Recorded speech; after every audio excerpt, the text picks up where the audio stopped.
Hello to anyone watching this video. तो my name is Chavi and I am doing my PhD currently and अभी मैं अपने course work में हूँ. मेरा अभी एडमिशन हुआ था जनवरी 2025 में. तो जितना भी मेरे को एक्सपीरियंस है थोड़ा बहुत जो मैंने लास्ट ईयर ट्राई किया अपने रिसर्च प्रपोजल और SOP बनाने के लिए, मैं वो इसमें शेयर करूँगी. एंड उससे पहले thank you so much each and every one who have emailed me after my NEPA video for the notes and who are emailing me again that मेरे notes से उनकी help हुई है. So thank you so much and I am genuinely glad कि मैं आपकी help कर पाई. And thank you so much. I like whenever I get up in the morning and I get minimum 3-4 emails every day. People ask me questions and I feel very happy that I am able to help you. And feel free to ask or email me anything you want to know in your PhD journey or before your PhD journey. I would definitely help you.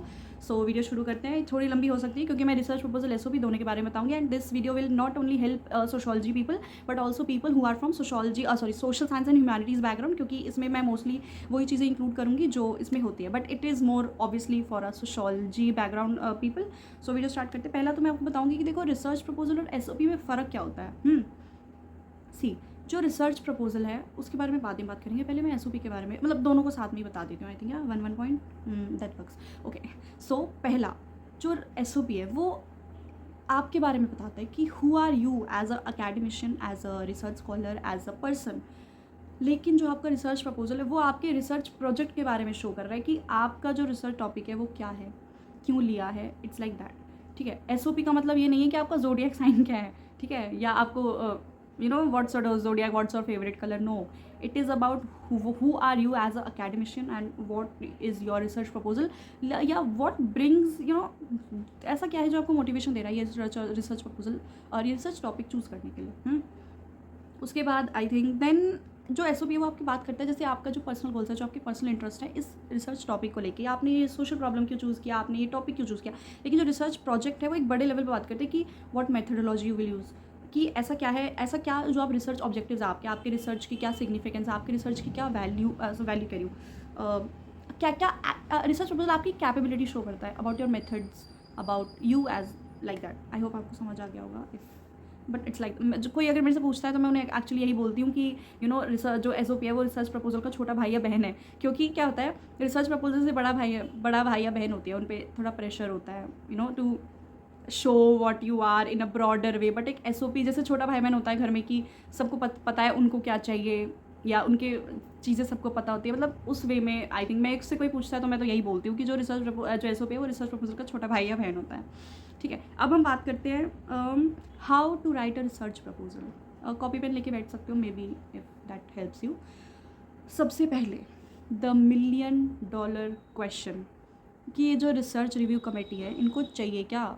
मतलब एक तो समझ नहीं आता है research topic क्या choose करें, कोई हमें बता नहीं रहा है. अपनी वेबसाइट्स पे लिख देते हैं ये बॉडी होनी चाहिए, ये चाहिए, वो चाहिए, लेकिन बताता कोई नहीं है करना क्या है. तो मैं ट्राई करूँगी कि मैं ये क्वेश्चन आंसर कर पाऊँ.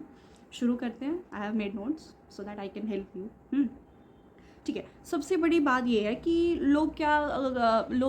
लोगों से मेरा मतलब है हम जो स्टूडेंट्स हैं. पहली बात तो ये कि हमें इतनी सारी वीडियोस हैं, मतलब UETs हैं, मतलब कोई हेल्प नहीं करता है. तो आई थिंक किसी को करनी भी नहीं चाहिए आपकी, क्योंकि जैसे अब मेरे को लोगों ने NEPA के बाद many people sent me a very good SOP they made, but few मैं उनको बुराई नहीं कर रही हूँ, बट इट्स लाइक कि you should know what you are doing. क्योंकि I suppose if you are doing a PhD you are minimum at least 23 or 24 year old, so you should know what to write and what not to write. तो आप उसमें छोटी छोटी mistakes नहीं कर सकते हैं कि आप क्योंकि काफ़ी लोगों ने मुझे it was just like ChatGPT से कॉपी पेस्टेड PDF बना के भेज दिया. They are not even writing it themselves.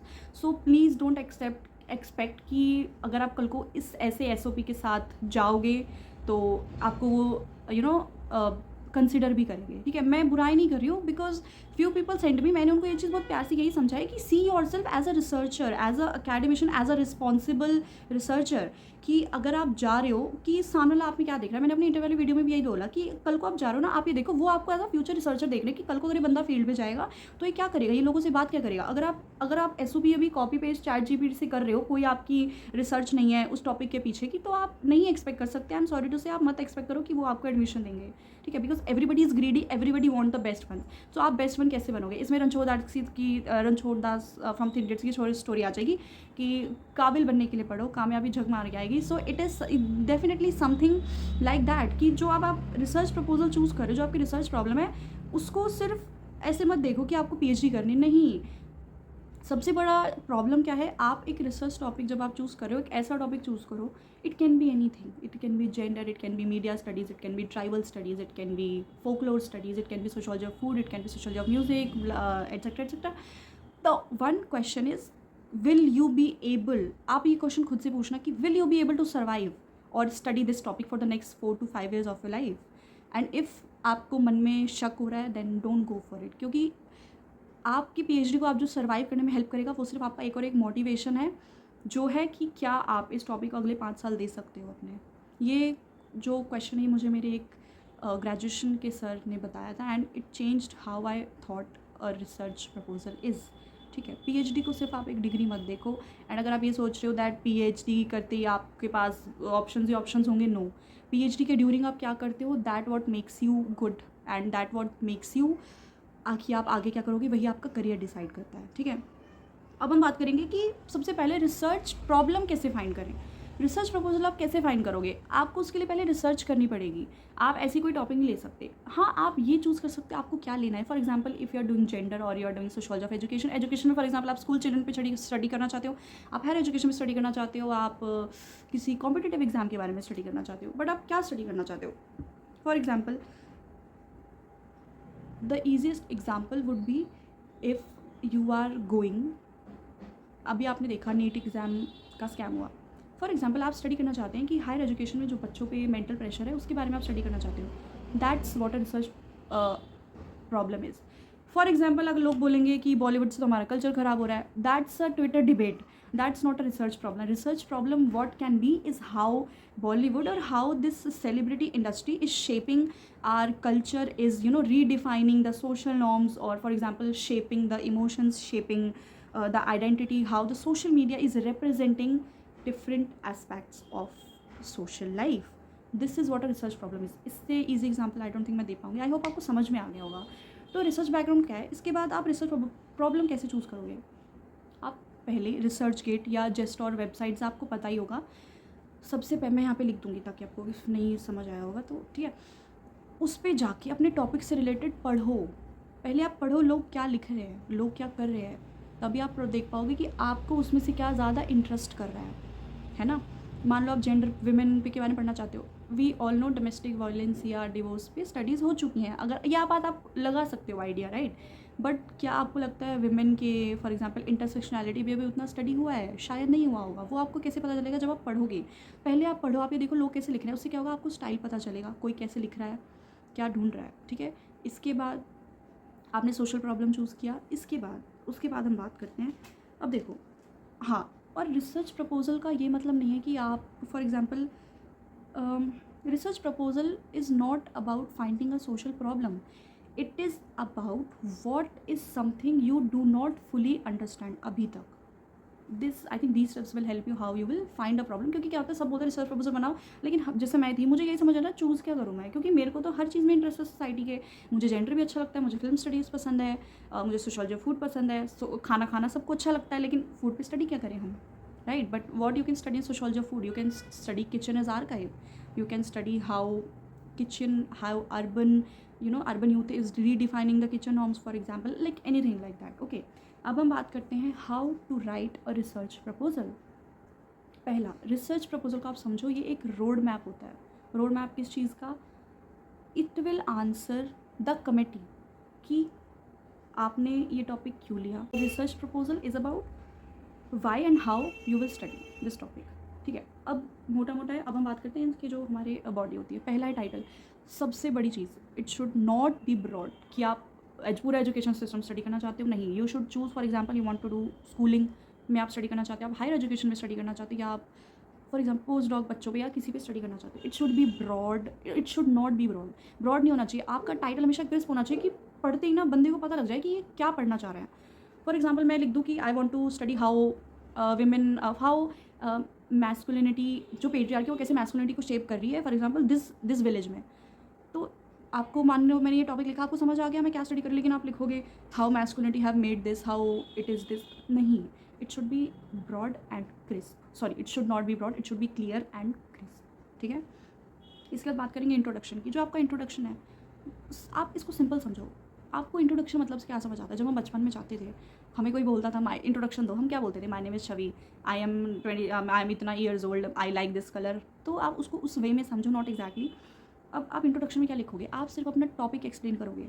आप ये एक्सप्लेन करोगे आपने ये टॉपिक क्यों चूज़ किया। फॉर एग्जांपल अगर आप सोशियोलॉजी ऑफ एजुकेशन ले रहे हो तो आप अपने इंट्रोडक्शन में लिखोगे फॉर एग्जांपल कि एजुकेशन जो है हमारा बेसिक राइट है एवरी सिटीजन का। लेकिन मैंने फॉर एग्जांपल आप ये एक्सप्लेन करोगे इंग्लिश में कि मैंने देखा कि बच्चे तो स्कूल ही नहीं जा रहे हैं, मतलब स्कूल भी जा रहे हैं तो उनको एजुकेशन, हम आजकल डिबेट करते हैं ना कि there is a difference between being educated और बीइंग लिटरेट।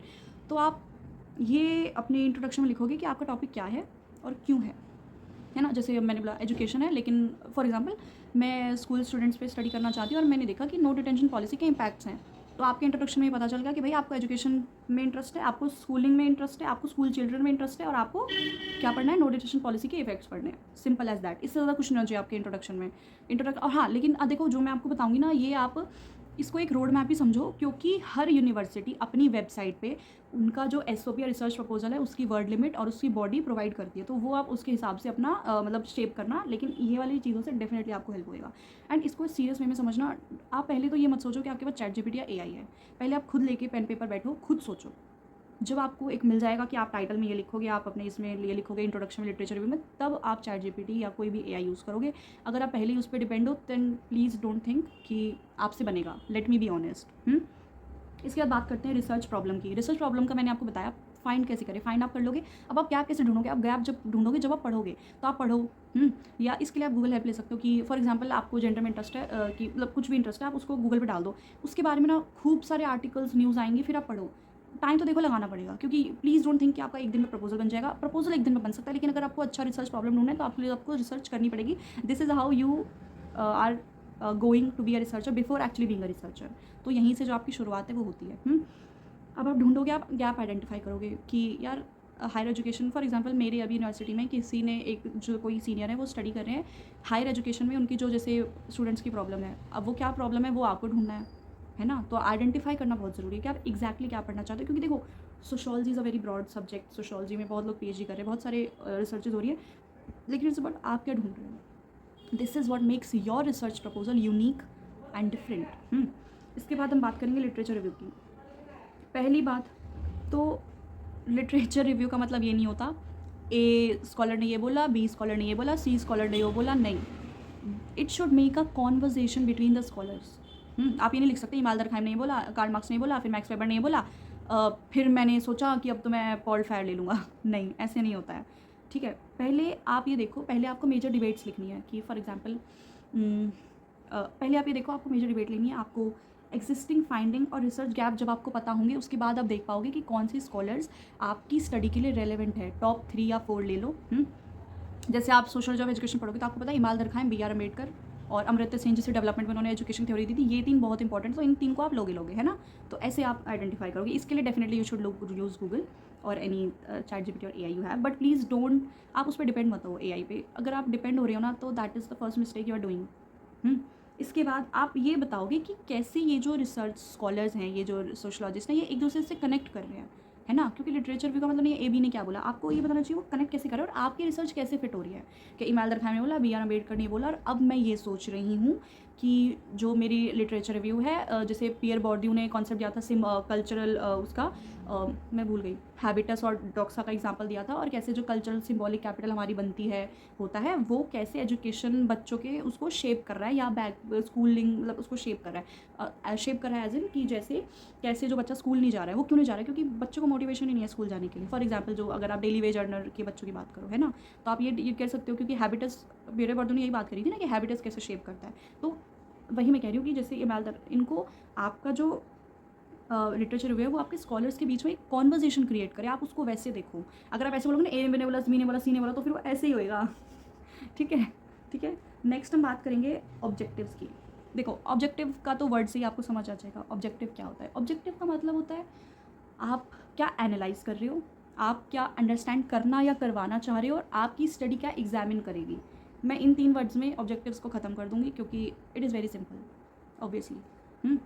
इसके बाद हम बात करेंगे, अब क्या आता है हमारा, अब हमारा आता है थियोरेटिकल फ्रेमवर्क। ठीक है, अब थियोरेटिकल फ्रेमवर्क का मतलब क्या है कि आपकी ग्राउंडिंग थ्योरीज़ क्या होंगी, है ना। ग्राउंडिंग थ्योरीज़ कैसे होंगी, फॉर एग्जांपल आप कल्चरल सोशोलॉजी यूज़ कर रहे हो, आप फेमिनिस्ट सोशोलॉजी यूज़ कर रहे हो, आप मीडिया स्टडीज़ यूज़ कर रहे हो, आप जेंडर स्टडी यूज़ कर रहे हो, आप इमोशनल स्टडीज़ यूज़ कर रहे हो, आप सोशोलॉजी ऑफ फूड यूज़ कर रहे हो, है ना।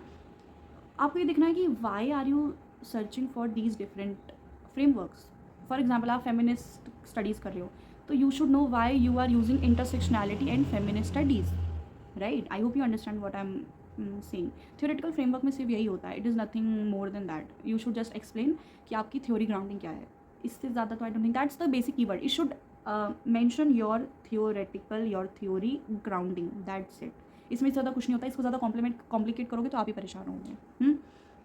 इसका बात करते हैं मेथडोलॉजी की। ओके, मेथडोलॉजी को तो मैं सबसे इजी आपको एक टिप दूंगी। मेथडोलॉजी को ऐसे देखो जैसे आप एक एडवेंचर पे जा रहे हो। डेफिनेटली आप एक एडवेंचर पे जा रहे हो, किसी जंगल एडवेंचर पे, लाइक जुरासिक पार्क। कैसे, पहले आप अपना रिसर्च डिज़ाइन देखोगे, भाई आप क्वालिटेटिव कर रहे हो, आप क्वांटिटेटिव कर रहे हो, या आप मिक्स मेथड कर रहे हो। ये तीन है, इनसे तीन ऊपर कुछ नहीं है रिसर्च डिज़ाइन में, है ना। मेथडोलॉजी का मतलब यही है कि आप कैसे क्या क्यों करोगे, कौन किस पे करोगे, बस। पहला आपका रिसर्च डिज़ाइन होता है जिसमें क्वांटिटेटिव क्वालिटेटिव मिक्स मेथड है। इसके बाद आप बात करते हो डेटा कलेक्शन की। भाई अब खुद बताओ, मेथडोलॉजी ले ली, डेटा कैसे कलेक्ट करोगे। अब आप मान लो आप बोलोगे मेरे को तो इंडियन स्टूडेंट्स पे स्टडी करना है। आप 300 मिलियन फॉर एग्जांपल, अगर 300 मिलियन स्टूडेंट्स, आप उन पे तो स्टडी नहीं कर सकते ना। आप एक कोई उनको लोगे जो आपको रिप्रेजेंट करें आपके सैम्पल साइज़ को, है ना। तो आप डेटा कलेक्ट कैसे करोगे, आप इंटरव्यू, सॉरी वो सैम्पल में आ गए, सॉरी। डेटा कलेक्शन का मतलब है आप कैसे करोगे, आप डेटा कलेक्ट कैसे करोगे। आप इंटरव्यू लोगे, आप सर्वे करोगे, आप फोकस ग्रुप करोगे, आप एथनोग्राफी, आप वहाँ जाके रहोगे। वो आपके रिसर्च क्वेश्चन या सॉरी आपके रिसर्च प्रपोजल पे के टॉपिक पे डिपेंड है ना। अगर आप ट्राइबल स्टडी कर रहे हो आप शायद वहाँ जाके रहोगे, राइट। बट अगर आप कंटेंट एनालिसिस कर रहे हो, फॉर एग्जांपल आप मीडिया स्टडीज़ कर रहे हो, आप डिजिटल आप कंटेंट एनालिसिस कर रहे हो, तो आप वहाँ पे एथनोग्राफी तो नहीं लिखोगे ना। आपने डेटा कलेक्शन में कि मैं तो जाके एथनोग्राफी कहाँ करोगे, ट्विटर के अंदर बैठोगे, नहीं ना।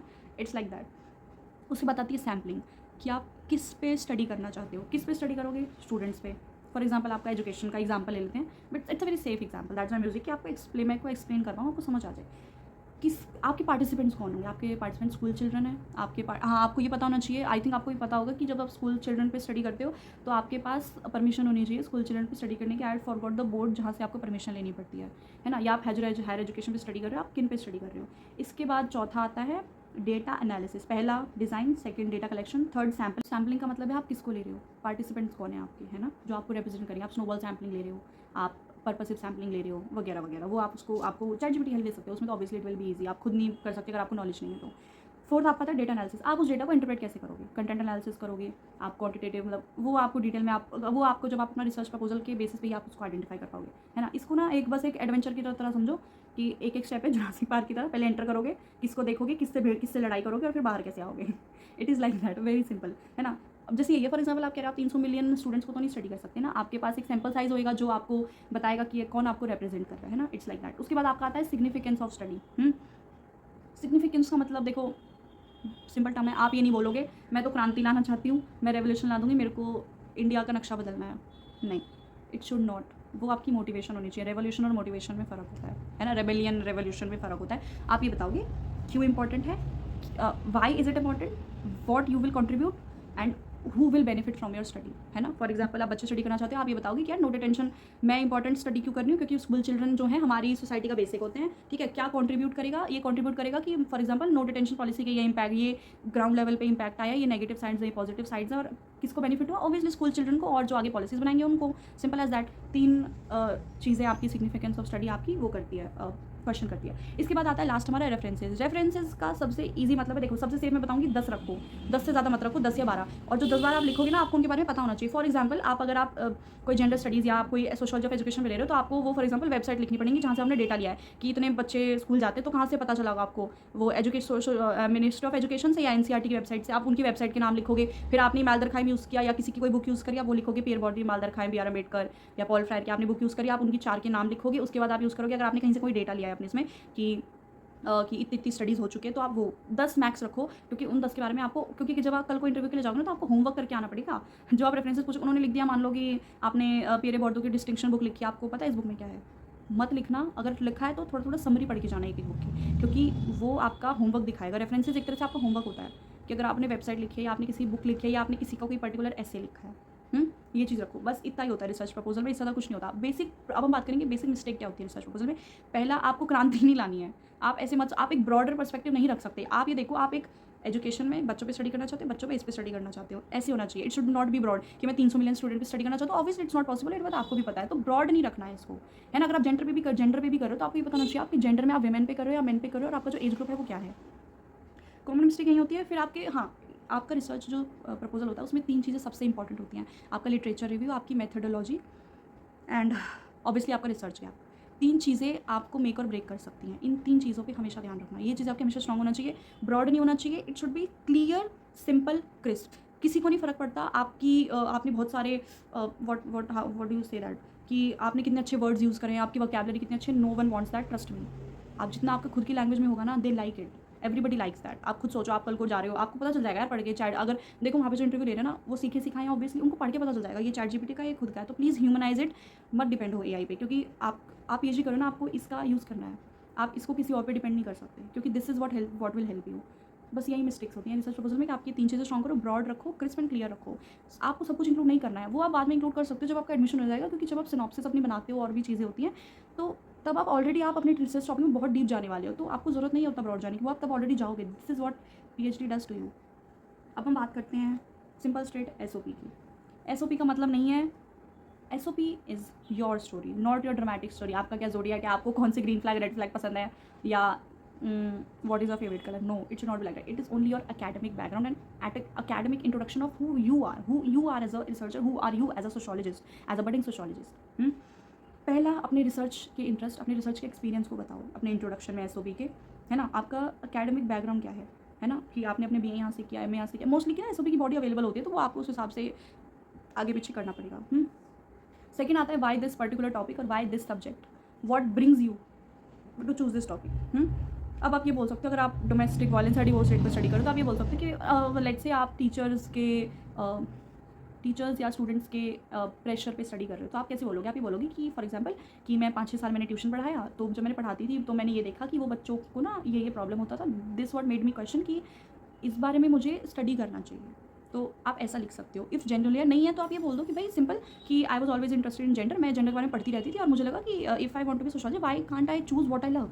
सिंपल रखो। उनको नहीं कोई आपकी ड्रामेटिक स्टोरी चाहिए कि वो मेरे को तो रेवोल्यूशन लाना था, फिर मैंने ये देखा वो देखा। नहीं, it's be simple, crisp and clear. उनको पता है, इट डजंट मैटर। आप ज़रूरी नहीं है, अगर आपकी स्टोरी नहीं भी है ना तो भी चलेगा। इट इज़ नथिंग लाइक, बस ये लिख दो कि I was always interested in sociology of food, तो मैंने सोचा कि why not study it if I want to do a PhD. उसके बाद आपको ये लिखना है कि व्हाट अट्रैक्टेड यू, है ना। व्हाट क्वेश्चन इट, आपको ऐसा क्या क्वेश्चन आपके माइंड में आया कि आपको लगा कि आपको ये पढ़ना है आगे, and what is a social issue है, सोशल कॉज बिहाइंड इट, जो आपको लगता है आपको पढ़ना है ना। वो आप कैसे पता लगोगे? जब आप रिसर्च प्रपोजल में अपना रिसर्च प्रॉब्लम ढूंढोगे, जब आपको पता होगा कि आपकी स्टडी में क्या गैप्स है, जो आप आइडेंटिफाई करोगे अपनी इस टॉपिक के थ्रू।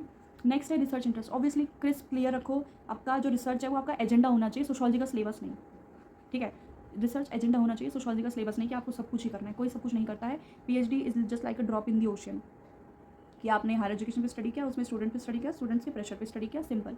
सोशोलॉजी का सिलेबस नहीं है कि मैं जेंडर पर्सपेक्टिव भी पढ़ना है, मुझे हायर एजुकेशन पर्सपेक्टिव पढ़ना है, मुझे पॉलिटिक्स भी देखना है, और मुझे भी देखना है कि ग्लोबल लेवल पे एजुकेशन का क्या हाल है। No, it should not be like that. Keep it simple and crisp. मैं आपको बस ऐसे ही एक्सप्लेन कर सकती हूँ। I don't know what else to explain, this is what all I know, ठीक है।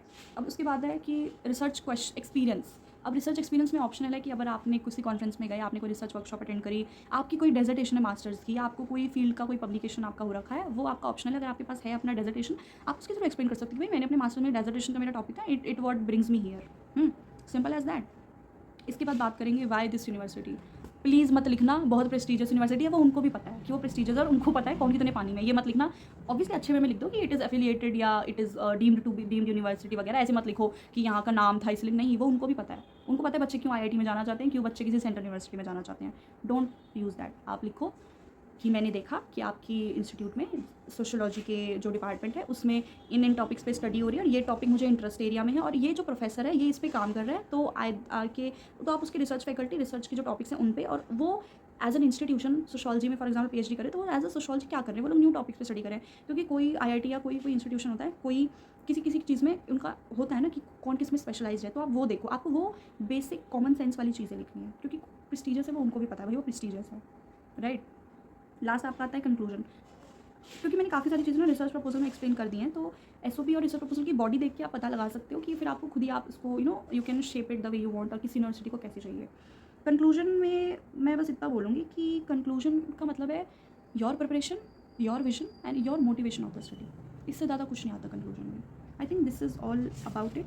आई डोंट थिंक मैं और कुछ आपको एक्सप्लेन कर पाऊँगी। This is all I no and I hope आपको इससे हेल्प मिली होगी। अगर कोई भी क्वेश्चन हो मेरे को कमेंट कर दो, ईमेल कर दो। I will be happy to help whenever possible for you, and I hope इससे हेल्प हुआ होगा। एंड